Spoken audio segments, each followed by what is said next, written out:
నమస్తే, welcome to Disha TV. ప్రస్తుతం మనం చంద్రాయణ గుట్ట దగ్గరలో ఉన్నటువంటి బార్కాస్లో ఉన్నటువంటి హనుమాన్ మందిరం దగ్గర ఉన్నాము.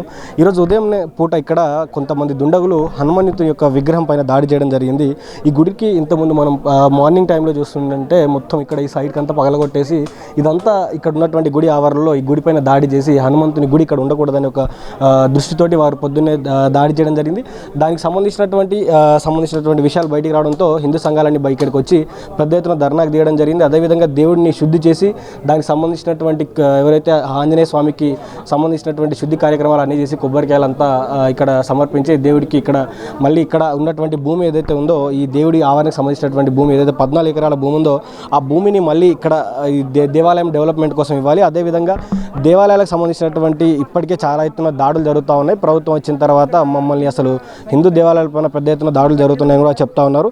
సో మాట్లాడే ప్రయత్నం చేద్దాం హిందువులతో. అసలు ఇక్కడ ఏం జరిగింది, ఉదయం సమయంలో ఏం జరిగింది, అసలు ఎందుకు వరుస దాడులు జరుగుతూ ఉన్నాయి, అదేవిధంగా ఈ ఉదయం పూట ఇక్కడ ఏం జరిగింది, ఇక్కడ వచ్చినటువంటి హిందూ నాయకులు ఏం డిమాండ్ చేస్తున్నారు కూడా అడిగి తెలుసుకునే ప్రయత్నం చేద్దాం. జై శ్రీరామ్.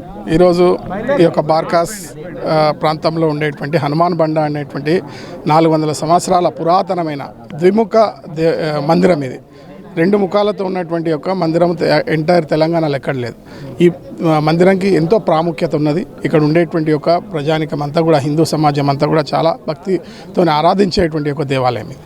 అయితే ఈరోజు ఉదయము ఈ దేవాలయం మీద అటాక్ చేసి మన దేవాలయ ఆంజనేయ స్వామి విగ్రహాన్ని ధ్వంసం చేసినట్టు సందర్భంలో భారతీయ జనతా పార్టీ అధ్యక్షునిగా అదే రకంగా అనేక మంది హిందూ సంఘాలు ఈరోజు జరిగిన సంఘటనను స్పందిస్తూ దేవాలయానికి వచ్చారు. ఎందుకు ప్రతిసారి హిందూ దేవాలయం ఇక్కడ ఈ ఏరియాలో ఎక్కువగా జరుగుతూ ఉన్నాయి? ఒకటే అండి, ఇప్పుడు పొలిటికల్గా ఈరోజు ఎంఐఎం పార్టీ ఏదైతే ఉందో హిందువుల మీద దాడులు చేస్తూ ఈ ప్రాంతం నుంచి ఓల్డ్ సిటీ లోపల మరి భాగ్యనగరంలో ఉంటే పలాయనం చిత్తగించే ఒక ప్రణాళికలో భాగంగా అది ల్యాండ్ జిహాద్ కావచ్చు. ఇది ల్యాండ్ జిహాదే. 14 ఎకరాల ఉన్నటువంటి భూమిని ఈరోజు కనీసం 1000-1500 గజాలు కూడా లేకుండా అంతా లేఅవుట్ చేసి అమ్మేసినటువంటి పరిస్థితి లోపల ఈరోజు దేవాలయాలు ధ్వంసము, అదే రకంగా హిందూ అమ్మాయిలకు లవ్ జిహాద్ పేరు మీద హిందూ అమ్మాయిలకు రక్షణ లేదు, హిందువుల యొక్క ఆస్తులకు రక్షణ లేదు, హిందూ యొక్క పండుగలకు రక్షణ లేదు, హిందువుల మనోభావాలను కూడా ఎక్కడ పరిగణనకు తీసుకునేటువంటి ఒక ప్రభుత్వాన్ని డిమాండ్ చేస్తుంది. ఏంటంటే కేవలం నీకు ముస్లిం అంటే కాంగ్రెస్ అంటే ముస్లిం అనేటువంటి ఒక ముఖ్యమంత్రి స్థాయి మనిషి దిగజారి ఓటు బ్యాంక్ రాజకీయంగా వారు చేసినటువంటి ఒక వారు ఇచ్చినట్టు స్టేట్మెంట్ ఈరోజు ఎంఐఎం పార్టీ మొత్తం కూడా ఈరోజు హిందువులను ఎక్కడక్కడ అంచివేసేటువంటి ప్రయత్నం జరుగుతుంది. అనేక దేవాలయాల మీద ఇక్కడ ఉప్పుగూడ దేవాలయం విగ్రహాలను పలగొట్టినటువంటి పరిస్థితుల లోపల ఎక్కడ కూడా ప్రభుత్వం స్పందించకుండా ఇప్పటి వరకు ఉన్నటువంటి ఒక లోకల్ ఎంఆర్ఓ కానీ ఆర్డీఓ గారు వచ్చి ఈ సంఘటన స్థలాన్ని పరిశీలించి మాకు న్యాయం జరిగేలాగంట. అసలు టెంపుల్ ల్యాండ్ రికార్డు లేదంట. 400 సంవత్సరాల పురాతనమైనటువంటి టెంపుల్కు అసలు రికార్డు లేదనేటువంటి ఒక రెవెన్యూ డిపార్ట్మెంట్ చెప్తున్నటువంటి తీరంతా కూడా ఈరోజు ప్రభుత్వం అంతా కూడా ఎంఐఎంకు సపోర్ట్ చేసే రకంగా, అదే రకంగా హిందువులను ఈ భాగ్యనగరం నుంచి తరిమి కొట్టే ఒక ఏకైక లక్ష్యంతో పనిచేస్తున్న సందర్భం లోపల ఈరోజు యాజ్ ఎ హిందూగా మేము తలెత్తుకొని బతకాలంటే ఈరోజు మా హిందువులను రక్షించుకోవాలంటే మేము ఉద్యమం చేయక తప్పది. మేము మీ ద్వారా చెప్తున్నాం, యావత్ భాగ్యనగరంలో ఉండే హిందువులందరూ కూడా రేపు శనివారం సంప్రోక్షణ పేరు మీద ఇక్కడ ఉన్నటువంటి దేవాలయ శుద్ధి కార్యక్రమంలో మీరందరూ యావత్ హిందూ సమాజం అంతా పాల్గొనండి. మన యొక్క దేవాలయాలకు ఎవరు రక్షణ ఇచ్చిన అవసరం లేదు. మనం రక్షించుకుందాం, ఈ దేవాలయాన్ని రక్షిద్దాం, హిందువులను రక్షిద్దామని సందర్భాన్ని తెలియజేస్తాం. చెప్పండి, అంటే గతంలో కూడా చూసుకున్నట్లయితే దేవాలయాల ముందు వచ్చి మూత్రం పోసినటువంటి సన్నివేశాలు కావచ్చు, దేవాలయం కూల్చినటువంటి సన్నివేశాలు కావచ్చు, పెద్దమ్మ తల్లి గుడి కావచ్చు, పురాణాపులు కావచ్చు, ప్రతిసారి హిందువుల గుడిపైనే పెద్ద ఎత్తున దాడులు జరుగుతూ ఉన్నాయి. మన దేవుళ్ళనే ఇబ్బంది పెడుతున్నటువంటి పరిస్థితి చూస్తున్నాం. ఎందుకంటారు ఈ పరిస్థితి ఎందుకు వస్తుంది మనకి? అన్న మీరు అవునన్నా కాదన్నా మీరు చెప్పేది సత్యం. కాంగ్రెస్ గవర్నమెంట్ వచ్చినాక దాదాపు 350 టెంపుల్ల మీద దాడి జరిగింది. అదేవిధంగా జూబ్లీస్లో కానీ, పెద్దమ్మ టెంపుల్ కానీ, మొన్న పలక్నామాలో కానీ, అంతకుముందు బైన్సాలో కానీ, మాన్సాలో కానీ, ఈరోజు మన బార్కాస్లో కానీ, ఈ బార్కాస్లో ఉన్న ల్యాండ్ దాదాపు 14 ఎకరాలు ఉందన్న. ఈ హనుమాన్ టెంపుల్ 400-500 సంవత్సరాల పురాతన హనుమాన్ టెంపుల్ ఈరోజు ఎంత నిర్లక్ష్యంగా అంటే రెవెన్యూ డిపార్ట్మెంట్లో వచ్చి ఏం చెప్తారంటే మాకు రికార్డు లేదు దీనికంటే ఎంత సిగ్గుండాలని రెవెన్యూలకు రికార్డు వచ్చేది 1950 నుంచి నీకు రికార్డు ఉంటుంది. నీ రికార్డు లేకముందే గుడి ఉంది, గుడికి 14 ఎకరాల ల్యాండ్ ఉంది, దేవాదాయ శాఖలో 14 ఎకరాలు చూపిస్తుంటే ఈడ రికార్డు లేదంటే రికార్డును ఎవడు ట్యాంపరింగ్ చేసిండు ఒకసారి అంచాలి, రికార్డ్ ఒకటి ట్యాంపరింగ్ చేసి అంచాలి. అన్న ఈ గుడ్ల మీద ఎందుకు దాడి జరుగుతుందో ఒకసారి అంచాడు. ఇదే ఆనుకొని ఇక్కడనే ఇతర మతస్థులు వచ్చి వేరే దేశాల నుంచి వచ్చి రోహింగ్యాలని మా ప్రాంతంలో ఆనుకొని ఉండ్రిడా, ఈడికి 1/2 కిలోమీటర్ దూరంలో కనిపించేలా అని ఆలే. మేము ఎన్నోసార్లు దాని మీద పోరాటం చేసినాం. మేము ఆ రోజు గణేష ఉత్సవ సమితి ఆధ్వర్యంలో పెద్ద ఎత్తున ధర్నా సభ జరపడం జరిగింది. దాని తర్వాత కూడా ఎన్నోసార్లు మేము లేవనెత్తడం జరిగింది.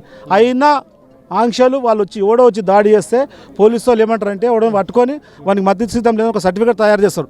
అది ఏడ సర్టిఫికేట్ తయారవుతుంది అంటే దార్సాల మీద సర్టిఫికేట్ తయారవుతుంది. దీనికి నిజంగా కూడా కాంగ్రెస్ పార్టీ బలమైంది. రేవంత్ రెడ్డి గారు క్లియర్ చెప్పి నేను రేవంత్ ఉద్దీన్ అన్నాడు, కాంగ్రెస్ అంటే ముస్లిం అంటే కాంగ్రెస్ అన్నాడు. కాబట్టి వాళ్ళకి ధైర్యం వచ్చింది. మనం హిందువులమంతా ఏకదాటి రావాలి, మనకు శివునేత్రులం, మనం ఈ ఛత్రపతి శివాజీ వారసులం, మనం హనుమాన్ భక్తులం, మనం అమ్మవారి భక్తులం. కాబట్టి మన అందరం ఏకతాటికి వచ్చి మన జాగాను ప్రొటెక్ట్ చేసుకోవాలి. పోలీసు వాళ్ళు అంటూ సహకరిస్తామంటారు, జాగా మొత్తం మీరు ప్రొటెక్ట్ చేసుకోమంటారు, క్లీన్ చేసుకోమంటారు. 28వ తారీఖు కార్యాచరణ ప్రకటిస్తాం మా జిల్లా అధ్యక్షుడు, ఆయన ఆధ్వర్యంలో మేము ముందుకెళ్తాం. ఏది జరిగినా మమ్మల్ని ఎందుకు అంటున్నారు అంటే కాంగ్రెస్ పార్టీ అంటుంది. అంటే ఇక్కడ కాంగ్రెస్ పార్టీ అధికారంలో వచ్చిన తర్వాత దాదాపు 350 గుళ్ళ పైన దాడులు జరిగినాయని మీరు అంటున్నారు, కానీ వాటికి మాకేం సంబంధం లేదని కూడా ప్రభుత్వం చెప్తా ఉంది. ప్రభుత్వం చెప్తా ప్రభుత్వం శాతగాని ప్రభుత్వం, సిగ్గు లేని ప్రభుత్వం. మాకు సంబంధం లేదంటే నువ్వు వచ్చినాక 350 దాడులు జరిగినాయి అంటే నీకు శాతగానట్టే కదా. నీ అండర్ కంట్రోల్లో నువ్వు ముఖ్యమంత్రివి, నీ ప్రాంతంలో ఏం జరుగుతుందో నాకు తెలియదంటే నాకు సంబంధం లేదంటే నువ్వు ఎందుకు అంటారు ముఖ్యమంత్రి? నువ్వు చెప్పే మాటలతోటి వాళ్ళకి బలమవుతుంది అంటున్నా. ఇవాళ హోంశాఖ కూడా ఆయన దగ్గర పెట్టుకొని, ఇవాళ ముఖ్యమంత్రి ఆయన దగ్గర పెట్టుకొని, విద్యాశాఖ మంత్రి ఆయన దగ్గర పెట్టుకొని నాకు తెలియదంటే ఎట్లా చెప్పు? ఎట్లా ఒకసారి ఆలోచించండి మీరు. నిజంగా 350 దాడులు జరిగినాయంటే సిగ్గుషేటు. ఇంకా నాకు తెలియదంటే నువ్వు క్లియర్గా చెప్తున్నావు ఏంటంటే, నేను ఎట్లయితే నువ్వు పేరు మార్చుకున్నావు, నువ్వు అక్బరుద్దీన్ అవుతావా, అల్లావుద్దీన్ అవుతావా, నువ్వు జహాంగీర్ అవుతావా, పక్కీర్ అవుతావా, నీ ఇష్టం, మాకు తెలియదు. కానీ మేము ఇందులో హిందూ మనోభావాలు దెబ్బ తినొద్దని చెప్తున్నాం. భాగ్యనగర్ విభాగ కార్యదర్శి, నా పేరు రాజేందర్ రెడ్డి. ఈ యొక్క సంఘటన చూసిన తర్వాత తీవ్ర దిగ్భ్రాంతికి గురి చేసినటువంటి సంఘటన ఇది. ద్విముఖ ఆంజనేయ స్వామి ఆంజనేయ బండ అని చెప్పి అనుకుంటున్నాము. ఇది దీనికి ఉన్నటువంటి స్థలాన్ని కూడా 14 ఎకరాల స్థలాన్ని కూడా ఇది అన్యాక్రాంతం అయిపోయింది. మేము అడుగుతున్నది ఒకటే, అన్యాక్రాంతమైన దేవాలయం చాలా ఉన్నాయి, అందులో ఒకటి ఇది పూర్తిగా వాళ్ళ చేతుల్లోకి తీసుకొని ఎక్కడో పాకిస్తాన్లో బంగ్లాదేశ్ జరుగుతున్న సంఘటనలు ఇలా భారతదేశంలో గుర్తుకొస్తున్నాయి. ఇది నిజంగానే ఇది కూడా అట్లాంటి ఆలోచన ఉన్నదా ఈ జిహాదీ మూకలకు ఈ రకంగా దేవాలయాలనే గుర్తుకొస్తున్నాయా అని అడుగుతున్నాను ప్రభుత్వాన్ని కూడా. ఖచ్చితంగా ఇటువంటి దేవాలయాల మీద ఖచ్చితంగా నిఘా పెట్టాలి. సీసీటీవీ కెమెరాలు వాళ్ళ ఆధీనంలో ఉండి వాళ్ళు ఏర్పాటు చేయాలి. ఇట్లాంటి సున్నితమైనటువంటి స్థలాలు అని చెప్తారు పోయేదానికైనా, కానీ మనము ఎక్కడన్నా వాళ్ళ మెజారిటీ ఉన్న దగ్గర మేము సున్నితమైన స్థలం మీకు ఏమో అనుమతి ఇవ్వమంటారు.